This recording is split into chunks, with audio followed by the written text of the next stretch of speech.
just a little over a week ago, Universal Orlando decided to do pass holder previews for the Jurassic World VelociCoaster. This was an RSVP only event that sold out extremely fast once word got out and required a reserved time slot to experience the new attraction. Luckily, I was able to grab a spot. My time was on Sunday at 11 AM.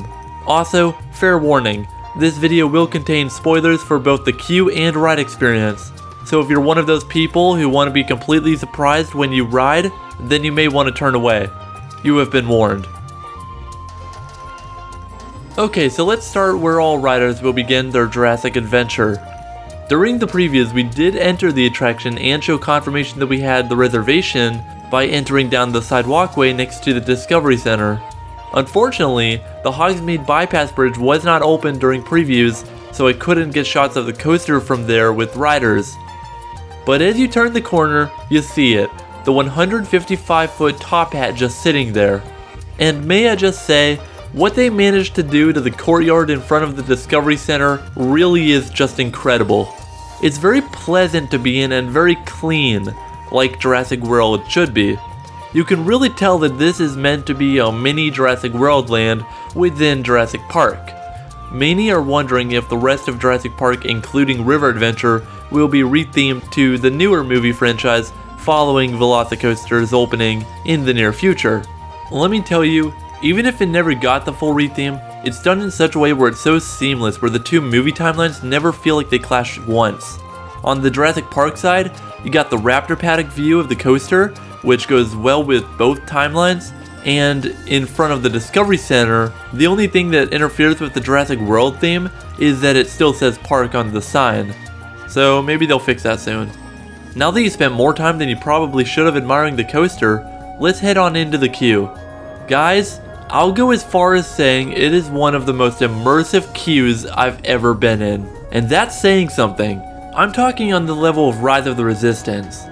So, when you head in underneath the VelociCoaster sign, there is an extended queue where on a busy day you will spend probably at least 80% of your time waiting. In my surprise, once you get inside, the actual length of the queue is not that long. And with all the great theming, you really don't mind waiting in it. In my experience, I only waited 10 to 15 minutes, and the extended queue was not in use when I rode. Once you snake your way through the series of switchbacks, you'll approach a statue of the raptors you'll soon meet. Above are television screens with an introductory video featuring the one and only Mr. DNA. He's basically giving you a talk about how to safely ride, and I'll be completely honest, I had no idea he was on the attraction until right about here, so this just made my day. Once you then head through the doorway, you approach honestly one of the coolest parts of the queue. There's a viewing window where you can see the actual coaster train shoot off on its second launch, followed by a very cool Musion effect where the raptors are seen chasing after the riders. Right about here they actually sent me down the express line for some reason, so I completely bypassed the room where Henry Wu is seen talking on a screen and there's all these cool Easter eggs and nods to the movies, so unfortunately I didn't get to see that part of the queue. Instead, I just went straight into the stables where you see some really awesome animatronics of the raptors.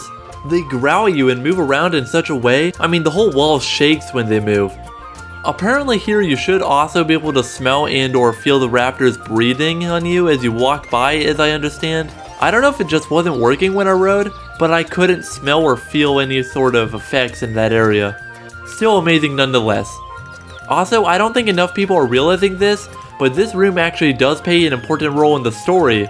Because you're walking right by them in front of their noses, they are actually sniffing you out and imprinting on you, so later on the ride they can follow your scent and hunt you down.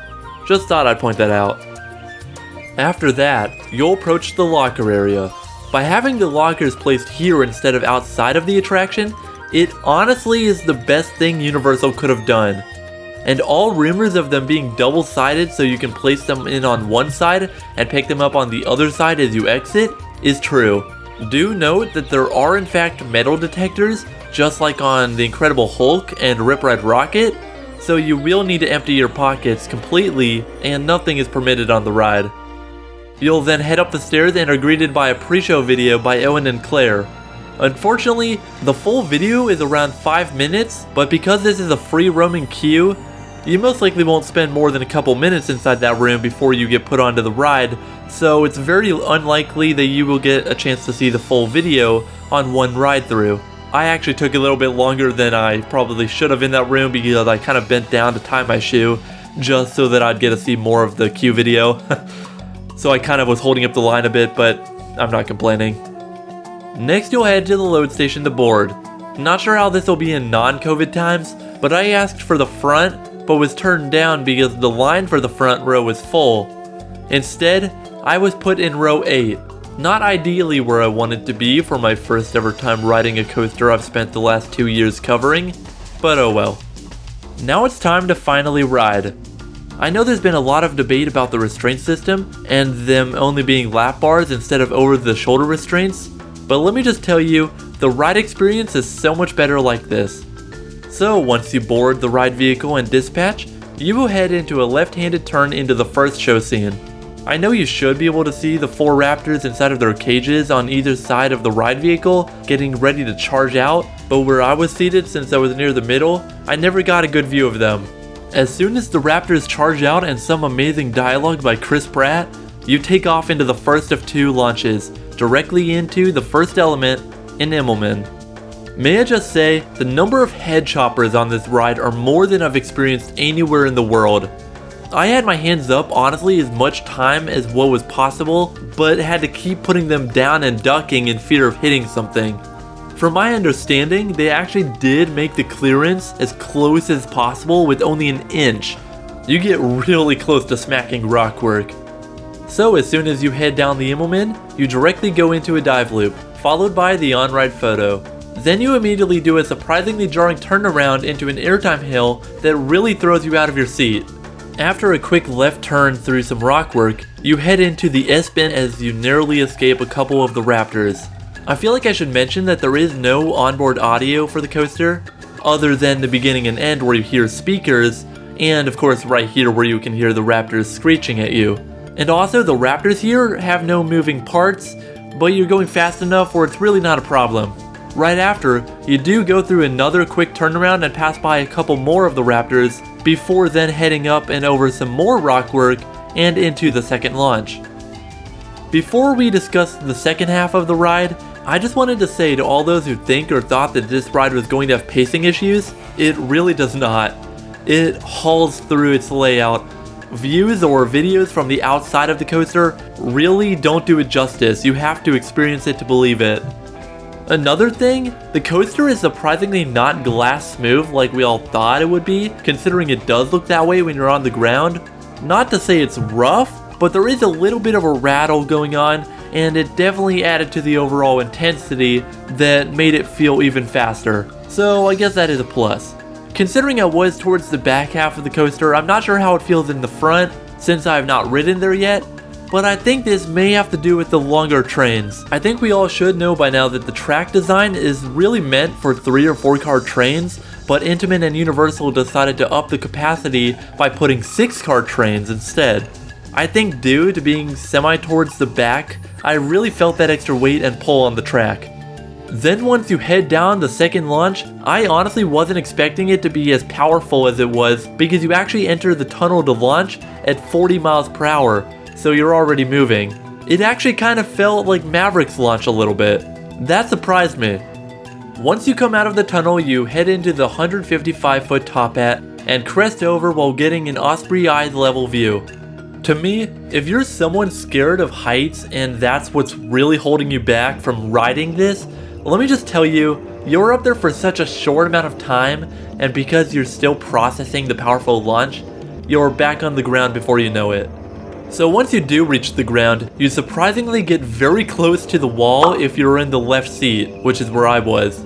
I remember having to duck right in fear of hitting it. But then you head into the element everyone is talking about, the 0G stall. You are hanging upside down for around 2 seconds before being whipped out of the element as you head into the oscillating helix.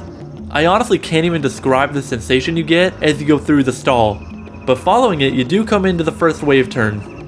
Then you pass through the Outer Bank airtime hill, which I really appreciated the team deciding to throw it in because you really do get that sense of whip. Where I was sitting, Since I was near the middle, I didn't really feel much airtime here like I should have had I been in the front or back, but it still really took me by surprise. You then hit the overbank turn, which takes you down into the lagoon. To be honest, as we went through the small speed hill, I completely forgot the Heartland roll, aka the Mosasaurus roll, was even there. I was too busy processing everything that came before it. But you guys, this hands down is one of the craziest elements I've ever done on a coaster. It may look pretty tame when watching from the ground, but this honestly makes you feel how it would have felt had they never removed the Heartland roll on Maverick before it opened. It's that intense, and being this close to the water just adds to the overall fear factor all that much more. So immediately after passing through the roll, you head through one final S turn before hitting the final brake run.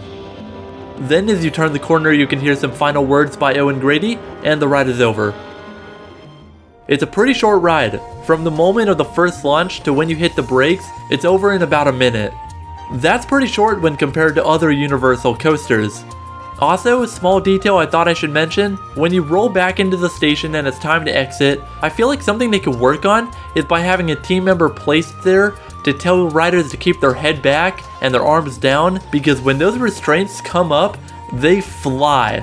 It's only a matter of time before someone gets smacked in the face. Just a small thing that I think they could take care of before the ride officially opens. To me, VelociCoaster lived up to the hype. There's no other way of saying it. This is a world-class attraction with theming only Disney could pull off, but thrills only Universal could pull off. I don't know how else to describe it. I know I may not have the most coaster credits in the world, but this is my 59th. And out of every coaster I've ridden, I honestly don't know where I'd rank it. If you watched my preview day vlog, I did mention how I think it's better than Hagrid's, and I stand by that statement. A lot of people are saying it's more intense than the Hulk. I personally don't think so, but that could just be due to getting a middle seat. I do think, however, that it is a lot more intense than how it looks from the ground. You'll just have to ride it to believe it. Video doesn't do it justice. The only coaster I thought was better than Hagrid before VelociCoaster in my opinion was Fury 325 at Carowinds, at least out of the ones that I've ridden. Now after riding VelociCoaster, I would have to say currently it is a two-way tie for first place, at least until I get back to Carowinds to see if Fury really still tops VelociCoaster. And remember, this is coming from only one ride and a middle seat. Once I ride VelociCoaster at least a few more times in either the front or back, I think hands down it'll be my new number one. Anyways, I hope you enjoyed this episode of ParkTwister. If you're new here, we talk about theme parks on the channel all the time, so be sure to subscribe, and if you enjoyed the video then go and hit the like button. It really does help us out. If you would like to support us even farther, you can find us at ParkTwister.com or by going and following us on Twitter and Instagram. You can also become an official Twister on Patreon for as little as $1 a month. Any contribution helps out to the channel. Or you can get exclusive ParkTwister merchandise. All the links are in the description below. Alright, thanks for watching everyone. I'll catch you here next time.